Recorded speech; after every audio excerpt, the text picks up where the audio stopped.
How's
it going, everybody? We got Ethan Fox about to join us. I think a lot of you know who Ethan is. He does some great work out there. We just missed him in Sedona. We were supposed to be there, but we had car trouble. So I'm anxious to reconnect with him. It's been a while. Let me pull him up on screen now. Let's see.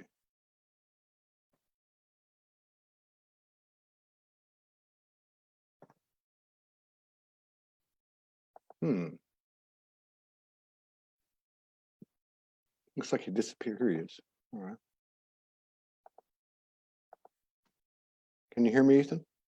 Yeah. Can you hear me okay? Hey, Ethan, what's going on? Hey, doing great. How are you? Long time no see. Yeah, been a while. Miss you in Sedona.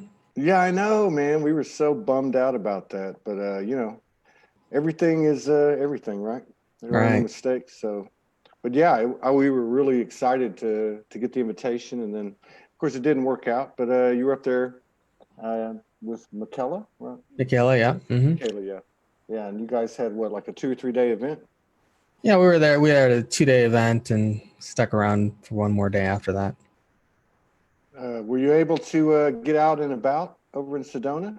A little bit. The weather was not terribly cooperative, and we were working for a good part of our time there, but we did make it out one of the days. One of the first days we got there, the weather was good enough to go out there and go for a little bit of a trek. So yeah, we did.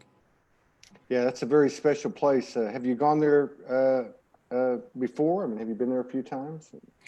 Well, in my former life, I did go there once, about a decade and a half ago, and but we've been there for the last 3 years doing events.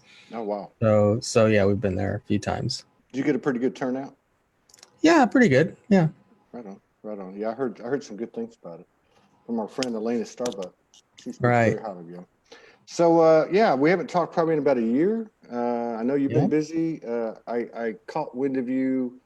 Oh, it was about 3 months ago. Maybe it was before Michaela came on. I don't remember, but I tuned into something you had going just for a few minutes. It looked very good. It was a seminar type of, like a presentation type of thing. I think it was a clip, if I'm not mistaken. But I know you're really busy up there where you live, and you actually have, I guess, some community going on there. Some people that you collaborate with and co-create with. Now, where are you at, and what are you guys doing up there? Well, we're in Michigan, and our events we do a lot of events in Michigan in different places, but our projects are not just local. We have in our local area, we do a monthly event, which is under our Flower of Life Institute umbrella, and there we have a lot of they're out on YouTube these days, so videos of videos if you've seen of Michaela or me. Those are most often at a local venue where we do our events, and then we do our once a year expo, which is in the downtown Detroit area at a hotel there, and that's a 3-day event where people fly in from all over the world. We bring in presenters and different people in different backgrounds, everything from health to archaeology to science and technology and things like that. So it's really more of a 3-day consciousness event, very high vibrational event. And then so those are the physical events we do in our local area mostly at this point. And but we also have a kids program, which is once a year we do a 3-day camp here in Michigan, where kids and their parents fly in, and we have classes for the parents on how to parent gifted children or conscious children. And then we have hands-on classes for the kids, everything from aura reading to channeling to mediumship to remote viewing, all kinds of interesting subjects like that. So they have hands-on experiences with professional teachers in these different fields. We also animal communication. We have that this year as well. In the past, we've had telekinesis and things of that nature. So that's a 3-day physical event we have here for kids every year. And then we have an online conscious youth program, which is an ongoing, every 2 weeks, kids from around the world join on a Zoom call. Wow. Teacher, every 2 weeks, every once a month, we bring in an actual teacher who has an expertise in a particular space, whether, some of the subjects I already mentioned, and they'll teach the kids in that area remotely. And then every 2 weeks in between, the kids just get on a call with the facilitator, Kayla Casey, who's our facilitator and an expert in that space, who talks to the kids about the things they're experiencing. The kids share their stories and different kinds of, some of them have had contact experiences, so they share those and basically helps them to adjust to this 3-dimensional world. So we have all those different programs that are going on. But I separately also have a light worker program where I work with individuals to train them to develop their spiritual gifts and talents and develop a professional brand and business model so they can succeed in the world doing that work. And then we launch them out into the world doing that. So a lot of the people who have spoken at our expo in recent years are people in the Lightworker program or who are, at some point in that process. So we do that as well. So a lot of different things, and everything is kind of at the beginning stages right now. We've got some pretty big plans for the future. In the next couple of years, we are planning on building a education platform for kids, for a homeschooling virtual platform where we bring live teachers on and teach. So kind of like our conscious youth and kids camp program, but on an ongoing basis. So that's coming up soon as well. So many big things in the future. Well, it doesn't sound like you're just starting. It sounds like you've been doing it. But I wonder, just going back to the kids for a second, you guys must be exposed, through your work to their energy and their frequency. How are kids, and we're talking what, like 6, 7, 8, 9, Well, our facilitator, Kayla, works one-on-one with kids who are younger than 9, but our program at this point is for 9 to 18. And the only main reason for that is because a lot of the kids who are younger, they're not quite at the maturity level yet to be able to be in a call or in a class with kids that are older, although sometimes we do have younger kids in the program as well. But yeah, I mean, but that's typically the age group is 9 to 18. Yeah. In the near future, we'll be making that available to younger groups as well. Yeah. Yeah. And I would imagine you've heard some stories from these kids. I mean, you mentioned that they've had some visitations and. Oh yeah, of course. Oh, yeah. That's is there an air of acceptance that when they walk into this atmosphere where they're like, oh my God, I'm not crazy? Oh, when they walk into or meeting other people who've had those experiences, you mean? Yeah, and even being with facilitators and teachers who are, allowing that experience that they've had. And yeah, well, of course. Yeah, I mean, of course, a lot of these kids have not I mean, most of the kids who are in our program have parents who are at least open to these ideas, or they wouldn't let their kids join our programs. Yeah. So, but even then, though, a lot of parents, even those who are highly conscious, don't have the foundation or the framework to understand these things that their kids are going through, because either they themselves have never experienced them or they have no memory of having experienced them. Now, from my experience over the last several years into these areas, I do find that extraterrestrial contact or abductions tend to follow a lineage. So if the children had it, then the parents probably had it also, or at least one of the parents. But a lot of times the parents don't remember it. And I come across this a lot in my light worker program. When I work with somebody, I will ask them to tell me about what their life was like. And sometimes they don't remember, but eventually it comes out that they had this memory of having some sort of contact. But yeah, I mean, the kids are having new experiences, meeting other kids like them who've had these contact events, and also speaking with teachers and facilitators who can explain what actually happened and help them to, in many cases, it's, some of the kids are very accepting of it already. They have a good experience with the contact, but many don't. Many, it's kind of a scary thing, and they don't have a reference point. And a lot of times their parents don't have the reference point to explain what's actually taking place. Wow. Yeah, this is really good. I can just see, these online facilitators, because so many people are moving to homeschooling. You hear about it more and more and more. So, and taking out that institutional conditioning and replacing it with what is actually true. And maybe that these kids seem to be carrying such a high frequency. We're always looking for kids to bring on, young people to bring on. But I've noticed even some of the 20-somethings, late teens, we've had some 9-year-old on, I think an 8-year-old on, 11-year-old, but they seem to like have a more singular relationship with the universe, if you will.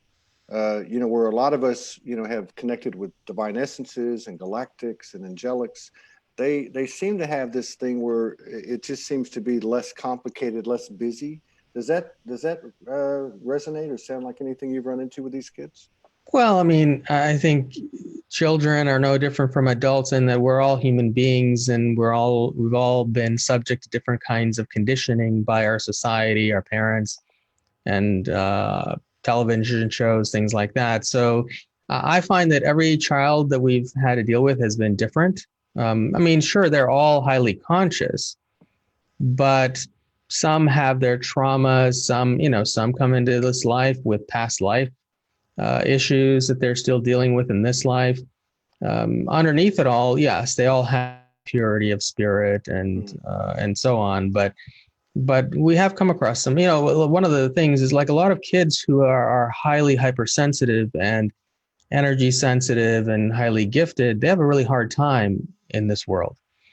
And so while underneath the surface, they may be very conscious individuals, they don't always have the emotional balance. And that's an area where we have to work with them a lot of times, is to help them to resolve that and to understand that. And many have experiences of extraterrestrial contact that kind of, cause them to have fears and things like that too.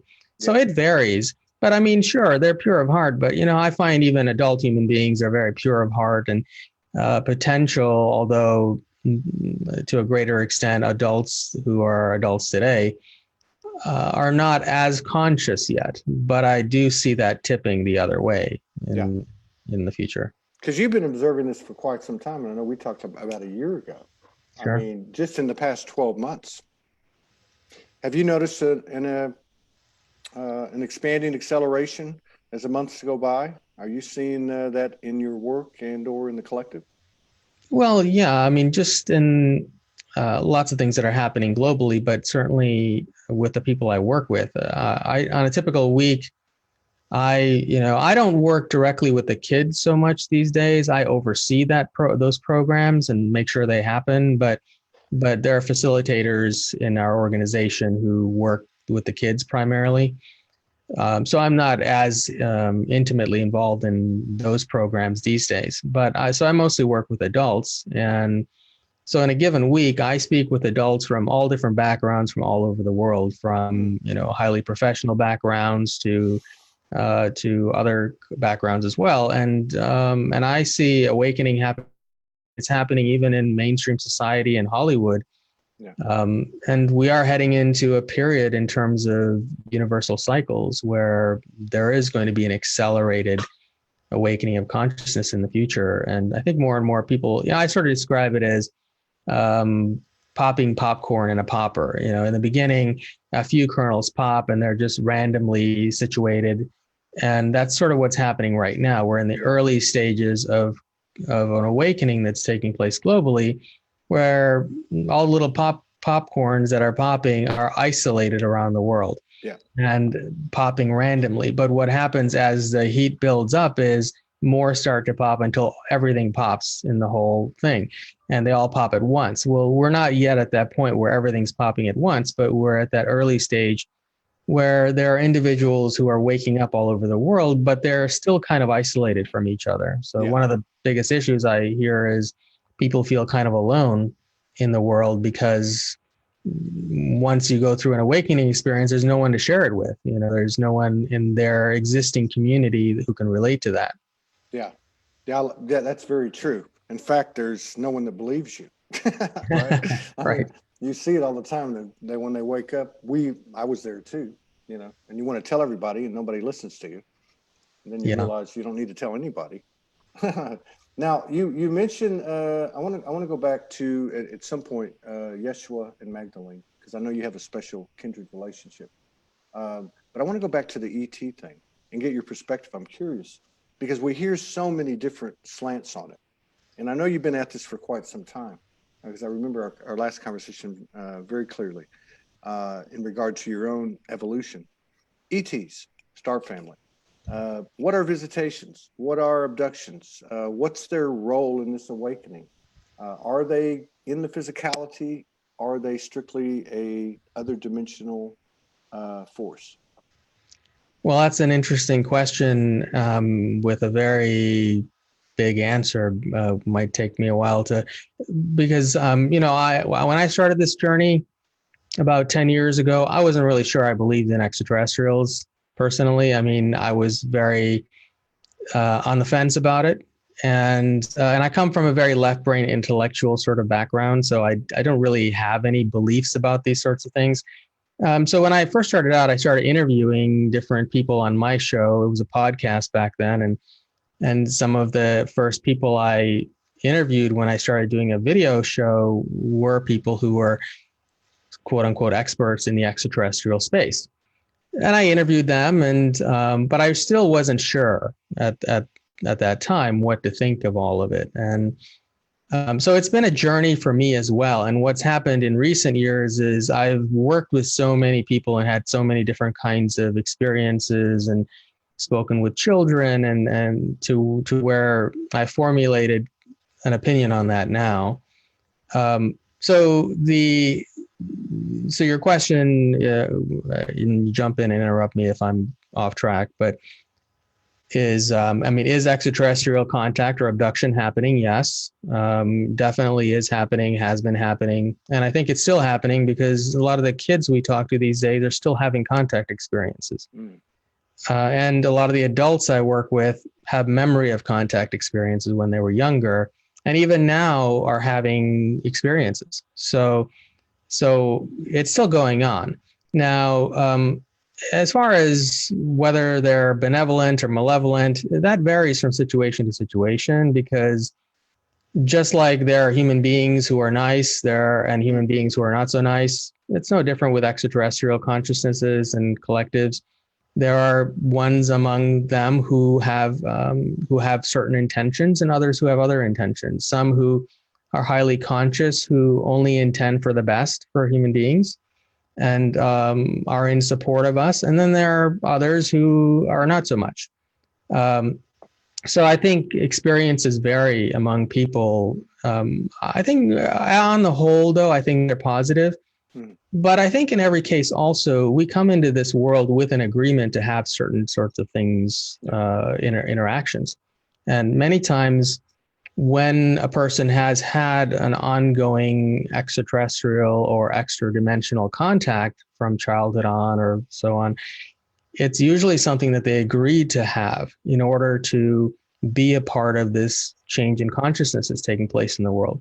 So, but the problem is, yeah, just the other day, give you an example. I was speaking to somebody who had a memory of this extraterrestrial being being present when she was born, and at the time, feeling like she didn't want to be born into this world, but this extraterrestrial being or consciousness made it okay or made it comfortable for her to be born into this reality, and so she came into this reality, and soon after completely forgot about any of that contact. Then some years later, this same being came along and took her onto a ship and had certain things take place there that were really scary. But the thing is, that being having been there since the beginning and helping her to come into this reality, and this is what I think is the case for many situations, is we have an agreement with these collectives to fulfill a certain role while we're here. And so we willingly come here. But then as soon as we come into this reality, we forget why we came here and we forget them. And then later on, as children, when we have no reference point and no parents to explain that these things happen and why they happen, we get a little bit, freaked out when suddenly there's an extraterrestrial standing over our bed. But this happens a lot. And I think in most of those situations, those are agreements that we made beforehand to fulfill a certain role in this world. And so in those cases, they are here to help us.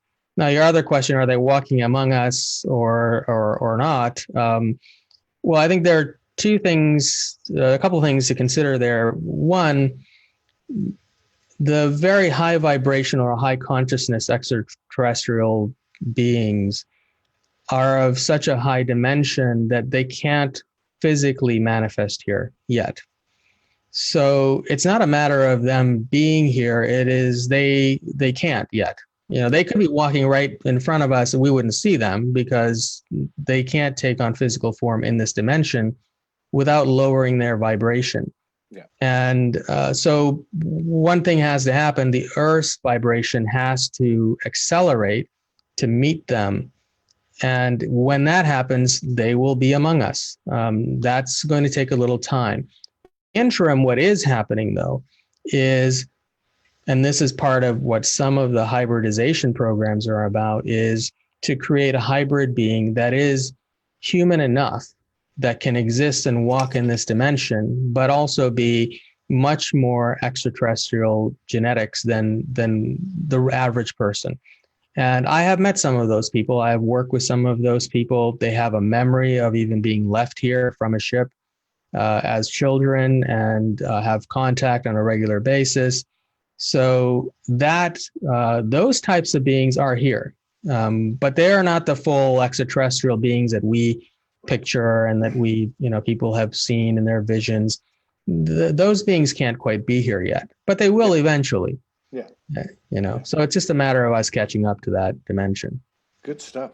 So in terms of the hybridization, okay, so I know there in one respect, there's obviously some type of physicality to that, even if it might be above a third dimension, some type of tooling or some type of some type of process where this is happening, which we've read about that, we've heard about that. And there's a lot of stuff out there about that. Now, on the other hand, there's what we might call the etheric or the non-physical part of it. And the reason I bring that up is because to me, there seems to be some type of universal, I call it universal soldier, but universal aspect to the human hybrid, because there's so many different species involved in this, let's just say the seeding of the earth or the seeding of our genetic makeup. So my question is, can we affect our DNA composition, our genetics, and kind of do our own retooling, and kind of further the involvement of that hybridization, which you explained so well. It seems like the purpose, or one of the purposes, is to create a kind of a combination of a physical and a non-physical being, or say a human being who has a greater awareness and usefulness of their multidimensionality. Can we do this ourselves? Can we accelerate this process and take control of it ourselves? Well, of course, and those tools are already being presented to us now in many ways. So, I mean, in terms of the hybrids, they're prepared to come here into this world with that ability. So they have a natural ability to do that from the beginning, from birth onward. So it's a little bit different for them versus somebody who may not already have that preconditioning and genetic makeup. But there are lots of modalities now that are becoming available. Even some people I work with in my Lightworker program who are developing different modalities to basically upgrade human beings to their higher dimensionality, to activate more of their multidimensional DNA. So yes, I mean, while these hybrids, now keep in mind, these hybrids coming into this world at this time would not be possible if it was 100 years ago. Yeah. The reason it's possible now is because the Earth's vibration and the collective consciousness has moved higher to a point where they can even be here. Yeah. So that means that human beings are also upgrading in the process of that occurring. So the more hybrids that are coming into this world, the more human beings are going to also be upgrading, and more tools will be available for that. There are many tools like that available now that are making that possible. Is it going to be the same degree that a hybrid that was born that way? Probably not. I mean, in some cases, I think some human beings have the potential in them, but not everybody's going to be able to achieve that same level right away. But it all depends on how long you stay here in this physical reality, because we're still in a bit of a third dimensional to fourth dimensional space right now. And as we continue going forward into the future, that's going to continue to accelerate from fourth to fifth at some point. And if you're still here when that occurs, then certainly you will do that. It's linear time is still one of those things that we have to deal with in this reality to affect change.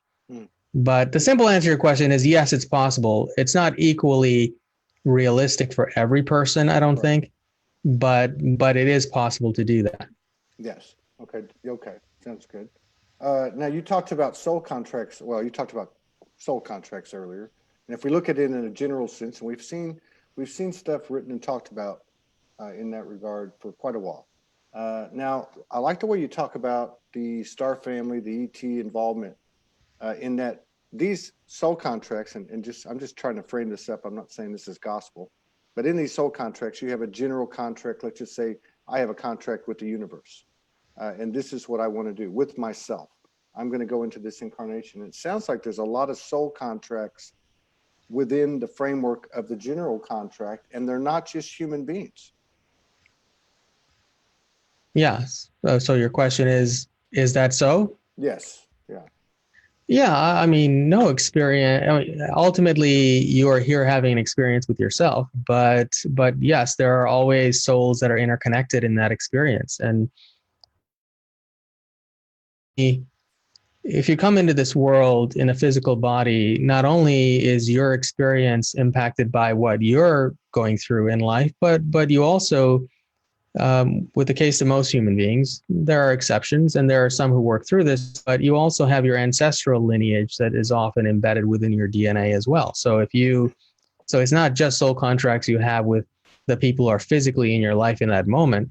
If your ancestors experienced a trauma or something, then that also can be in your own genetics and be something that you have to address. And when you do, it benefits those ancestors who might have experienced that in the past.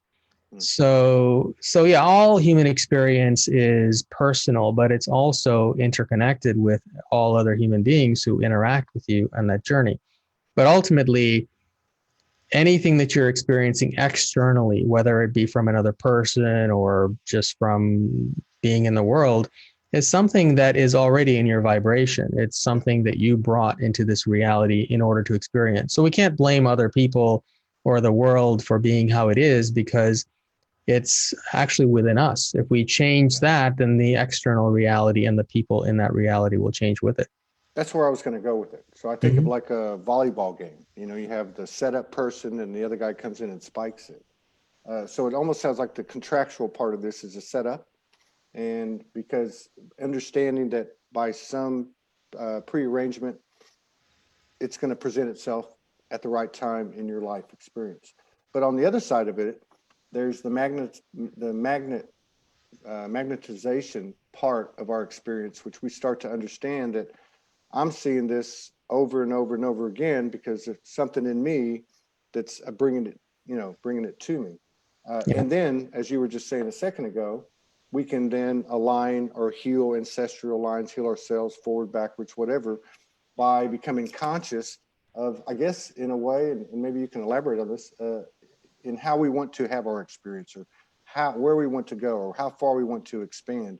So we start to alter those contractual things and align them to a higher good. Would that be a way to put it, or could you elaborate on that? Yeah, well, let me back up and start at the beginning. First of all, I think we come into this reality, a lot of people ask about free will. Don't we have free will? And my perception is, to a great extent, our free will is exercised when we come into this reality. Because, we are in our ego selves, this person sitting here in this physical body, speaking to you in that physical body. We are only aware of a very tiny fraction of reality. And so if we had full control of free will in this while we're living in this life, we may make choices that are inappropriate to our higher self and our multidimensional self's desire for being here in the first place. Some people do, but we don't all have access to that knowledge. So much of our free will is exercised when we choose to be born into a particular family, in a particular place, a particular date, time, so on, in order to experience a certain thing in that life. So that means that we may have already decided ahead of time who we're going to meet along the way, who we're going to be in relationships with or marry, other kinds of significant experiences in our life. If we're going to have extraterrestrial contact experiences, those are all things that we pretty much decide before we get here. But then once we get here, we have the free will to live inside of that experience however we choose. So, for example, one person who may be born into poverty may go through that life feeling disempowered and broken and give up and live a mediocre life, whereas another person born into that same life may decide to rise above it and may even become a messenger of empowerment for people who are in that position. So the box of reality may still be the same, but we all have the ability to choose inside of that reality how to live that reality, whether to live it in harmony or peace or joy. There are lots of enlightened beings in the world who have nothing, who desire nothing, yet they're in a state of bliss and joy all the time. And then there are people in the world who have everything who are miserable. So it's really not those factors are how they are because we chose them to be. But we always have the ability to choose. For example, you can be a CEO of a multi-billion-dollar company and have everything material, but it doesn't mean that you're happy. It doesn't mean your consciousness is high. On the other hand, you could also work on raising your consciousness, ancestral traumas and things like that.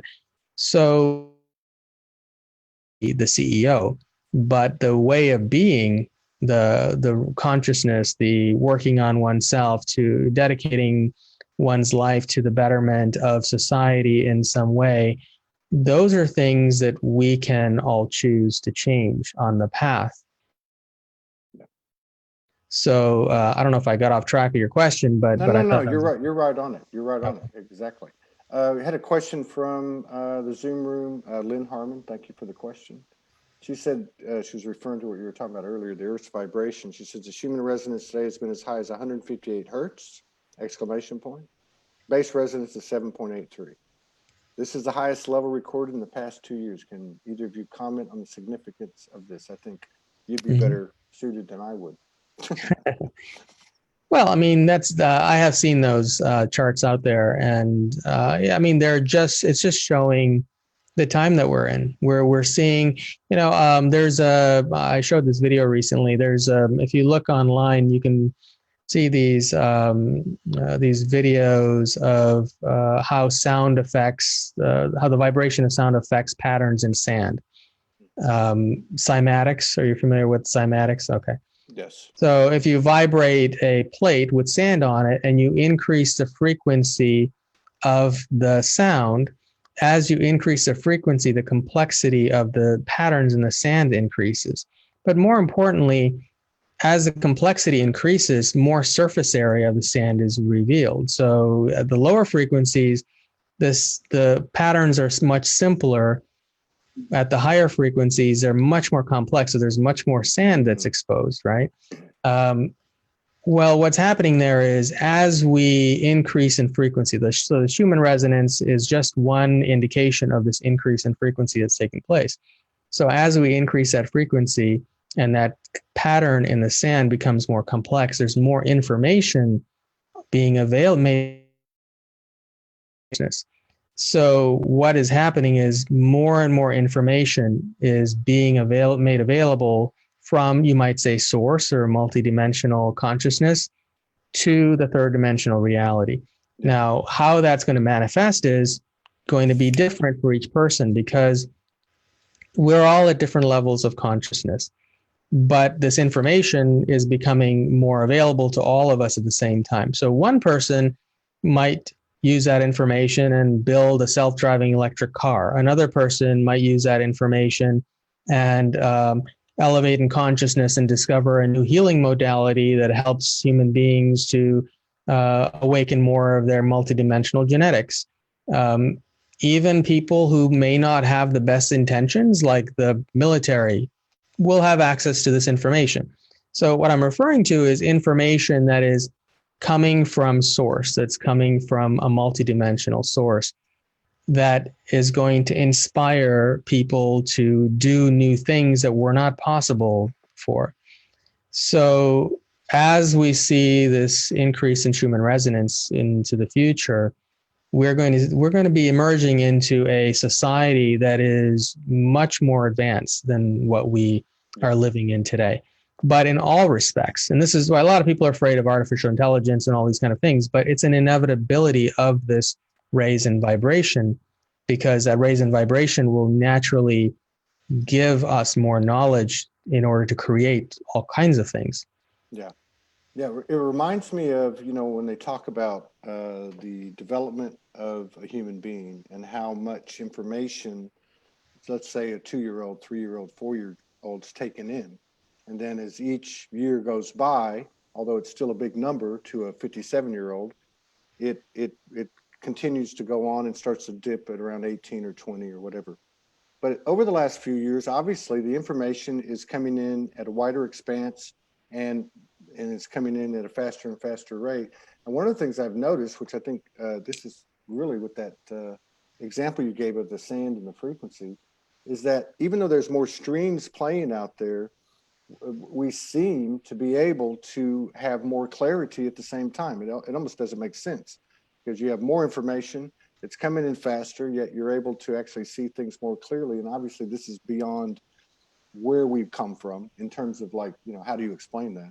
But that makes total sense. Another thing that's been popping up, and it's happened to Morgan and I, but it's also, I've noticed for the past year, when it first started happening to me before she came to Hawaii, and it continued with both of us, and that was dragon energy. And this has been going on for quite a few months. It climaxed 3 or 4 nights ago with a really powerful encounter. Now, she did a post on it. And what I'm referring to was really the response of that to that post. And it was very many people talking about the dragon experiences that they'd been having, particularly over the last few months. Do you have any take or any information on what this energy is and why it's being presented now? Well, that's actually an area I don't have a lot of experience, but I can confirm that it is. I mean, even Michaela's been channeling a lot about dragon energy lately. She's a better person to ask that question. I don't know why it's happening right now yet. It's kind of a new phenomena. I haven't quite looked into it enough to have an opinion on it, but it is certainly becoming significant for some reason at this time. Yeah, good. I know when we talked last time, I know for in layman's terms, we both had a Jesus experience. We were talking before, and I don't mean that lightly. Was my wake-up call. I know that was very prominent in your early development, and I'm sure it's still going on. I guess where I'm going with this is some of these essences seem to be foundational. Yeshua, Magdalene being two of them. I know you have a connection to those two essences. Have they been consistently present with you throughout your 10-year journey? And are they providing real-time intel to you, or what type of connection and relationship do you have with them?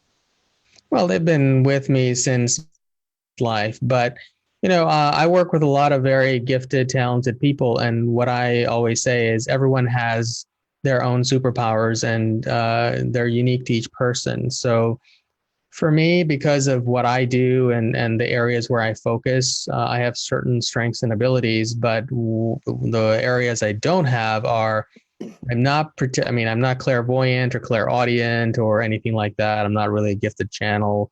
So I don't really hear or speak with these consciousnesses on my own.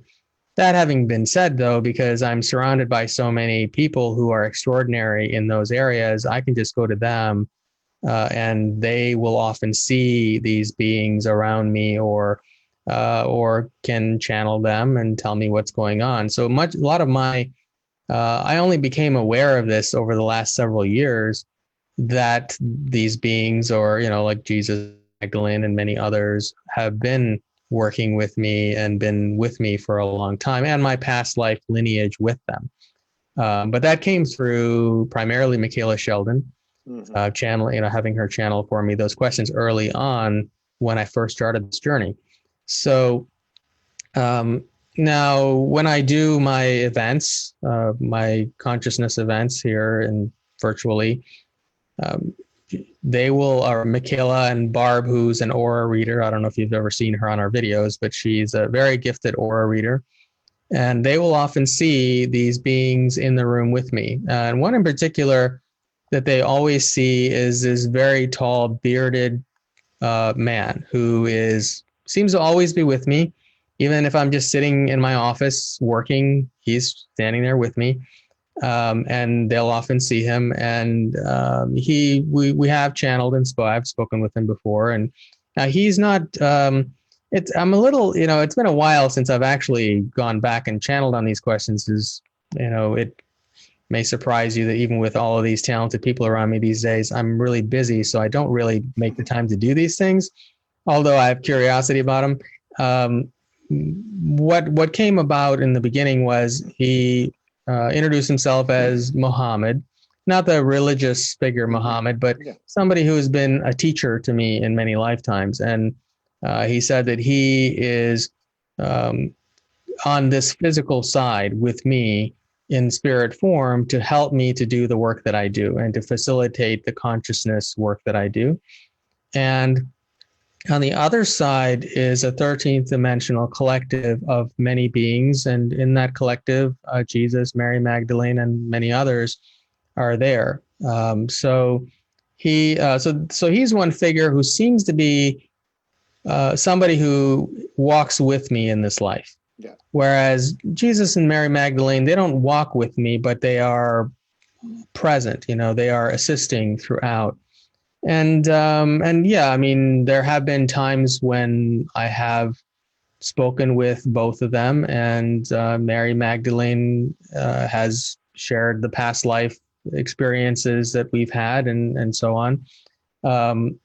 So in a way, yeah, they're always present, and I have a feeling that they are, but I personally don't talk to them. But if I wanted to today, I could. Yeah, Yeah, and you bring up a good point too, because I mean, I love the way that you openly admit that you have certain strengths and certain weaknesses, and you see a lot of folks out there who are saying, "God, I can't do that, and I can't do that, and I can't do that," and I'm getting from you that we all have certain things we can do, and that maybe we need to kind of focus on that, or at least until we get to, let's just say, a point of mastery or near mastery, then maybe we can start looking at other things, or maybe we can start asking the universe, can I, can I have that skill or ability turned on? I guess where I'm going with it is, you could, in one hand, in terms of being master creators or manifestors, say, well, if I can hone this ability and hone this skill and hone this connection, then things will start to come in and I'll know what to do. But on the other hand, which is what I'm kind of picking up from you in your story, is that as you just continue to further expand and work on yourself, you come into further alignment, and things just kind of start happening for you, like people use the word flow.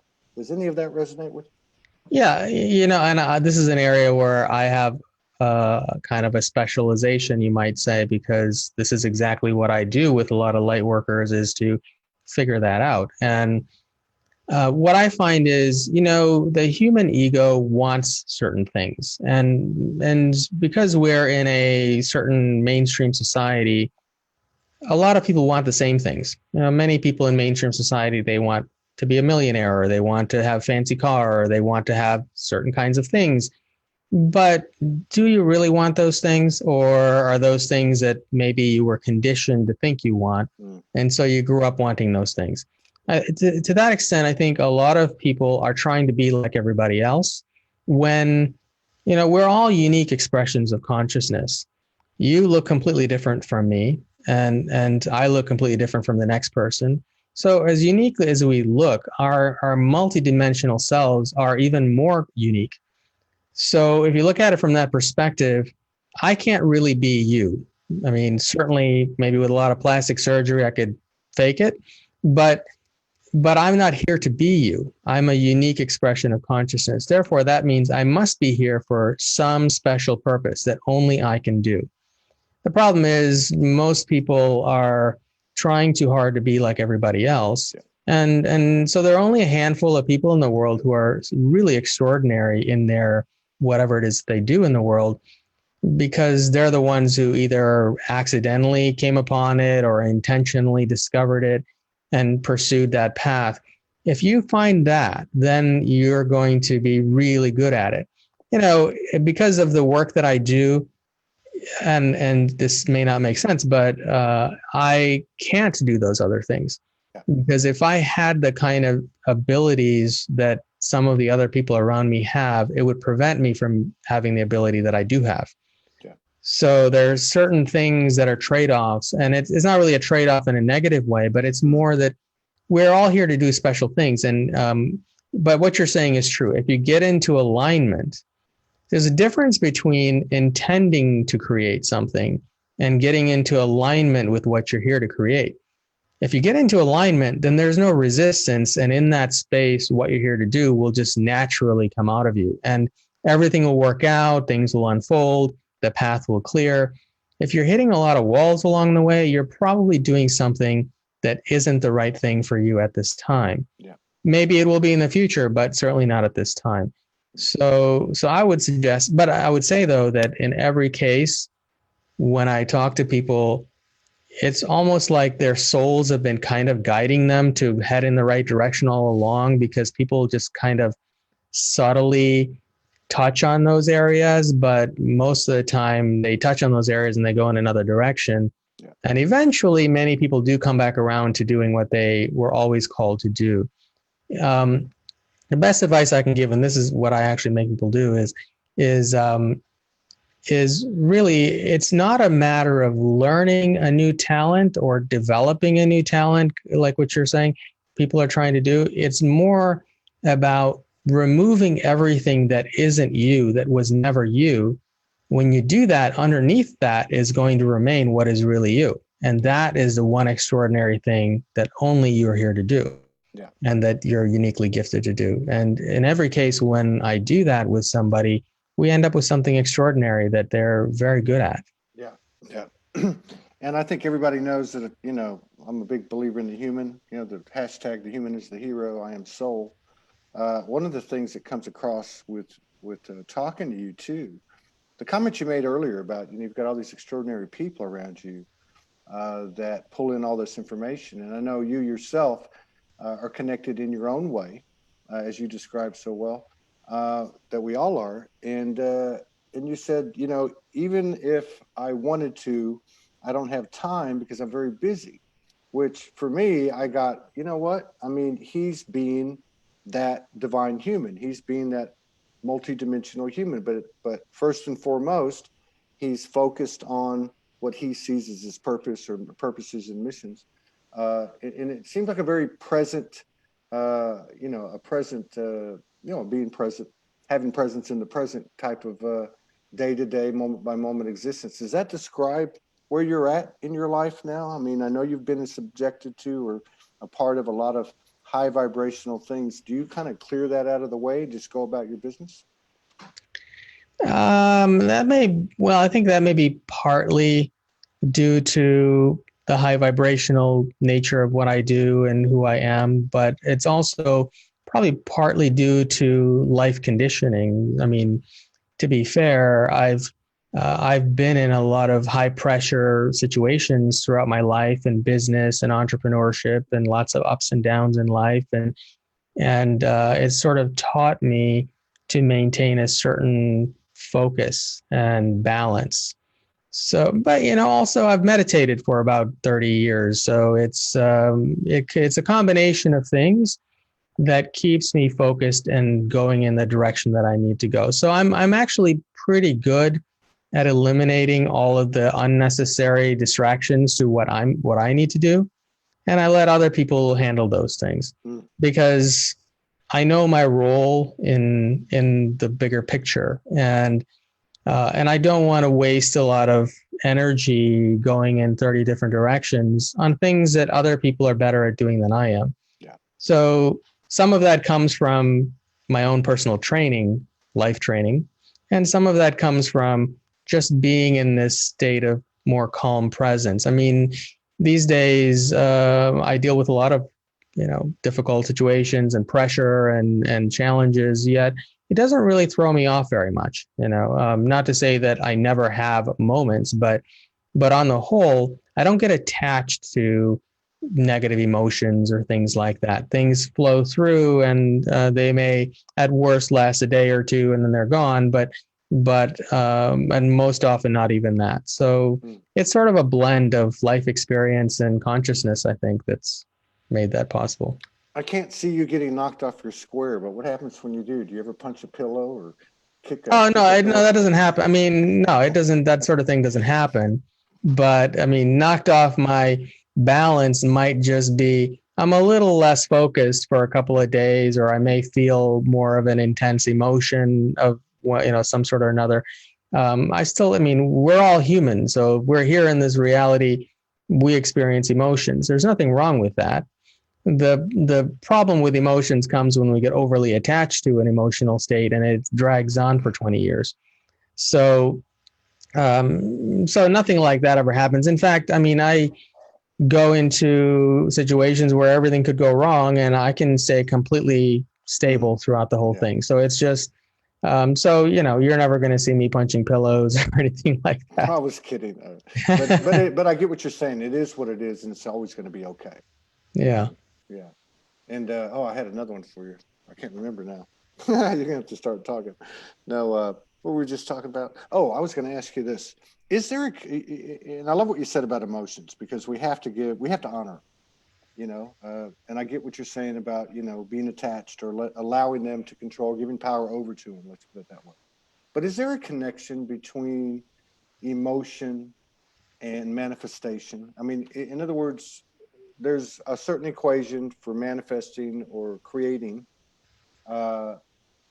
Is like emotion a possible positive turbocharger to that equation?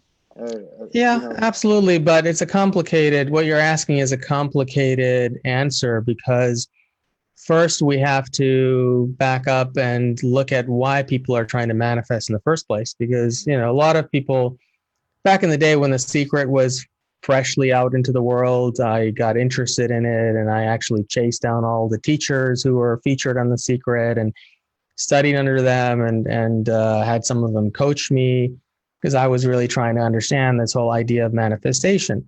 But one thing that confused me is in some of these circles of people who I was working with who were also using these same practices and techniques to manifest, some had great results, some had mediocre results, and others completely went backwards and had horrible results. So I was always trying to figure out, well, what's missing? If they're all following the same strategies and techniques and visualizations, then why do some people fail and others succeed?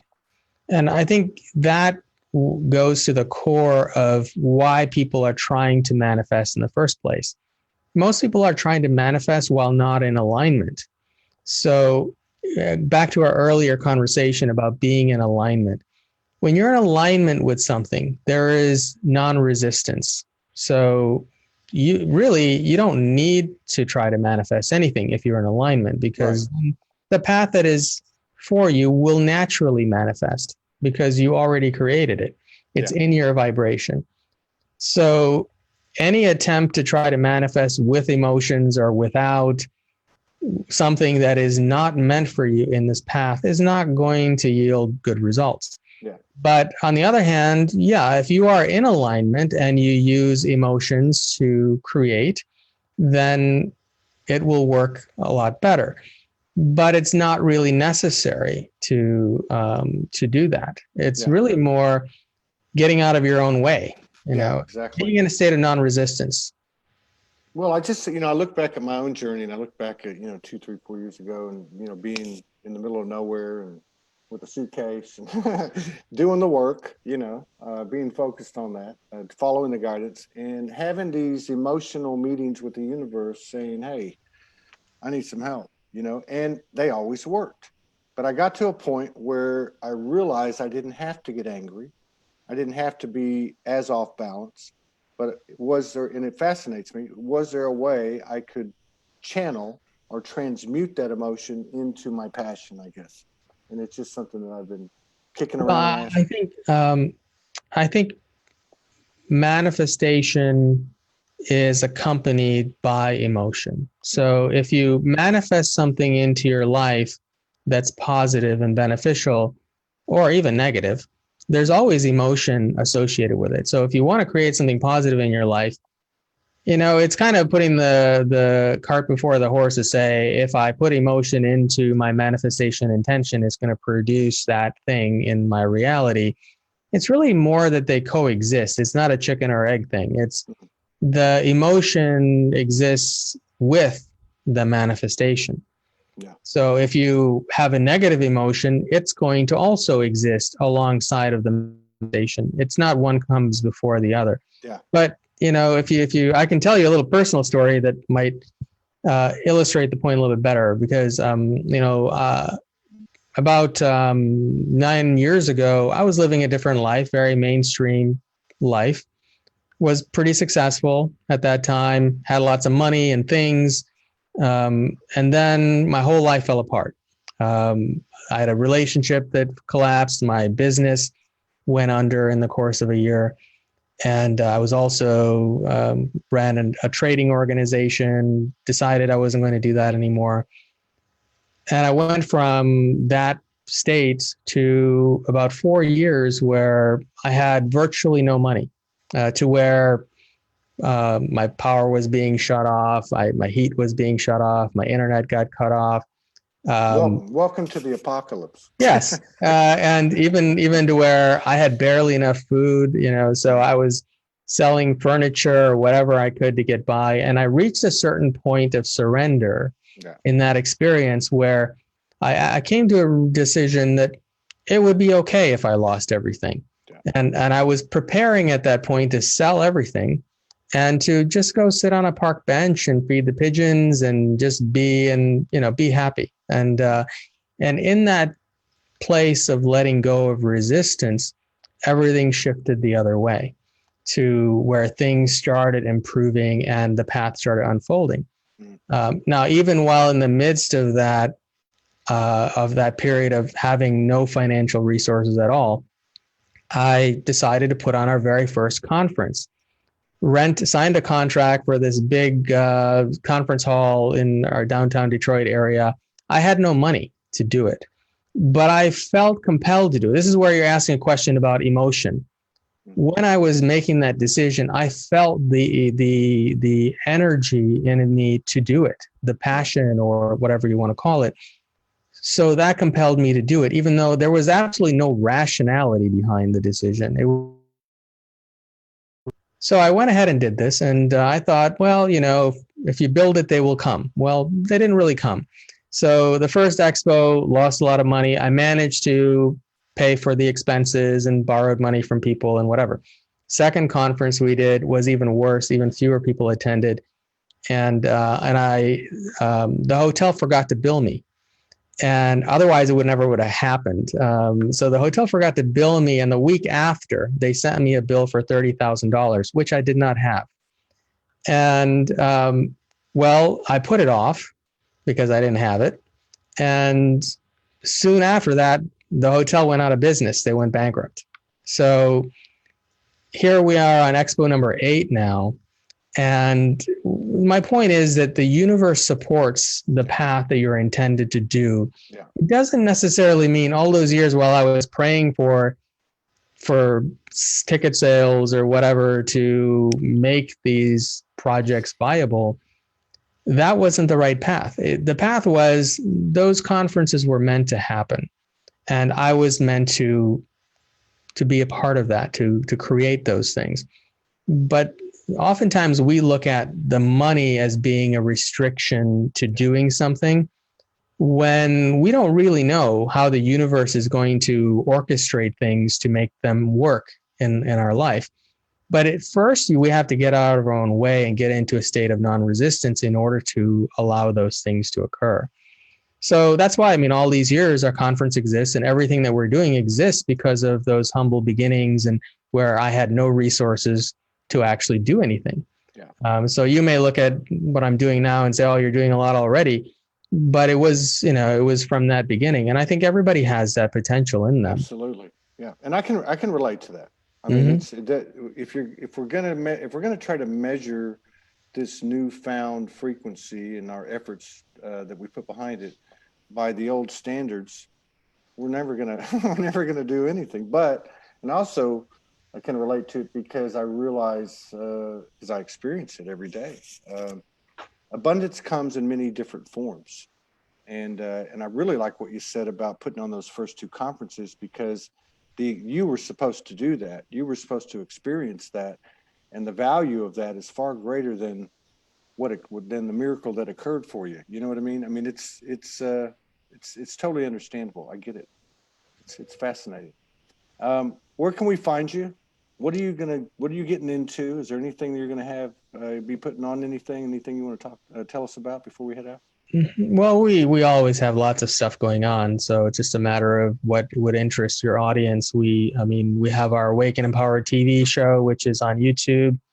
We live stream our local events on Facebook as well. And we have an event coming up next weekend on Saturday that's going to be live streamed on Facebook. And I'll be doing a consciousness energy transfer event. And also we have one of the people in my Lightworker program the one who facilitates the kids programs actually is going to be talking about gifted children and the kind of things that they're going through, how to support them, so on.